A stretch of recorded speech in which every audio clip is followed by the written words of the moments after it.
السلام علیکم dear audience, پیش خدمت ہے ریاض عاقب کوہلر کا ایک نہایت ہی شاندار ناول رکھیل۔ ہائے ہائے، بشریٰ خاتون اپنی چھاتی پیٹتے ہوئے بیٹے کی لاش سے لپٹ گئی۔ آگ لگے تیری صورت کو، تو پیدا ہوتے کیوں نہ مر گئی ڈائن، کھا گئی ہے اپنے اکلوتے بھائی کو۔ ہائے او ربا، مجھے پتا ہوتا تو پیدا ہوتے ہی تمہارا گلا گھونٹ دیتی، تمہیں زندہ درگور کر دیتی۔ ہائے میرا بھولا بھالا شہزادہ، ہائے ہائے۔ اس کی سینہ کو بھی آراہوزاری جاری رہی، وہ بھی گھر کے کونے میں گھٹنوں میں سر دیے بیٹھی خاموشی سے روتی رہی۔ ماں تو اسے کوس کر برا بھلا کہہ کر دل کی بڑاس نکال رہی تھی۔ وہ کسے کوستی، کس کو برا بھلا کہتی؟ اگر ماں کا اکلوتا بیٹا قتل ہوا تھا تو وہ اس کا بھی تو اکلوتا بھائی تھا، اور اس نے کون سا کسی سے محبت کی پینگیں بڑھائی تھی یا کسی سے ناجائز تعلقات رکھے تھے جو وہ شرمندہ ہوتی؟ وہ تو خود ایک عذاب میں پھنسی ہوئی تھی۔ اس دور میں بھی کراچی جیسے شہر میں جنگل کا قانون رائج تھا۔ ایک گنڈے کو پورا حق حاصل تھا کہ وہ طاقت کے بل بوتے پر کسی لڑکی کی زندگی جیرن کر دے، اسے ہر وقت چھیڑتا رہے اور احتجاج کرنے پر اس کے بھائی کو بھی قتل کر دے۔ دلاور شیخ نے یہی تو کیا ہوا تھا ان کے ساتھ۔ سرے بدار اسے روک کر وہ ببنگے دہل کہتا تھا، بی اے کر لے بیبی، پھر تمہیں میری بیوی بننا ہے، اور اگر اس سے پہلے کوئی رشتہ لے کر تمہارے گھر آ گیا تو خود تو جان سے جائے گا ہی، تمہارے بی اے کرنے میں رکاوٹ ڈال دے گا۔ وہ اس کا کچھ بھی تو بگاڑ نہیں سکتی تھی، بس خوف سے لرزتی کانپتی ماں کی گود میں پناہ لینے گھر کو دوڑ پڑتی۔ 12ویں کلاس کی لڑکی کی عمر ہی کتنی ہوتی ہے؟ پھر باپ کا سایہ سر پر نہ ہونے کی وجہ سے وہ خود کو اور بھی غیر محفوظ محسوس کرتی۔ دلاور شیخ کا تو نام ہی خوف کی علامت تھا۔ دکاندار باقاعدگی سے اسے بتہ دیا کرتے۔ چور چراں کرنے والے کی بوری میں بند لاش سڑک کے کنارے پڑی ملتی، کسی گندے نالے میں ڈوبی ملتی، یا ساحل سمندر پر اپنی تقدیر پر نوخہ خواہ نظر آتی۔ پولیس والوں کو بھی اپنے گھر والے اور نوکری عزیز تھی، اس لیے تو جب وہ ماں کو لے کر تھانے دار کے پاس گئی تو اس نے پوری توجہ سے اس کی بات سن کر کہا تھا، فکر نہ کرو مائی، ہم اس سے بات کر لیتے ہیں، مگر بہتر یہی ہوگا کہ تم لوگ یہ علاقہ چھوڑ کر کہیں اور چلے جاؤ۔ وہ ایک طاقتور شخص ہے اور اس کی پشت پر ایک با اثر شخص موجود ہے جس کا وہ کافی لاڈلا ہے۔ قانون کا محافظ انہیں ایسا مشورہ دے کر گویا باور کرا رہا تھا کہ وہ اس معاملے میں بے بس تھا، ورنہ پولیس والے مجرموں سے بات چیت نہیں کیا کرتے، ان کی سرکوبی کرتے ہیں۔ یہاں تھانے دار کہہ رہا تھا کہ وہ اس سے بات کر لے گا، گویا اس کی منت سماجت کرے گا، اور ایسے لوگ منت سماجت سے نرم نہیں پڑا کرتے۔ جس کے ہاتھ میں اختیار آ جائے وہ خود کو خدا سمجھنے لگتا ہے۔ اسی اختیار نے فرعون و نمرود سے خدائی کا دعویٰ کروایا، اسی اختیار نے شداد کو اللہ پاک کے مقابلے لا کھڑا کیا، اسی اختیار نے ابو جہل کو اپنی جہالت پر ثابت قدم رکھا، اور یہی وہ اختیار ہے جس کی وجہ سے آج امریکہ نے دنیا کو تباہی کے دہانے پر لا کھڑا کیا ہے۔ جس درجے کا اختیار ہو اس درجے کی منمانی کی جاتی ہے۔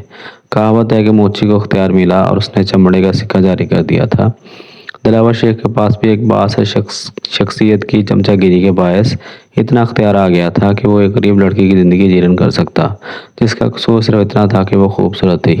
یہی خوبصورتی اگر صاحب اختیار اور عمرہ کے گھر جنم لے تو باعث رعب بن جاتی ہے، غریب کے گھر جنم لے تو تماشا اور دیکھنے کی چیز۔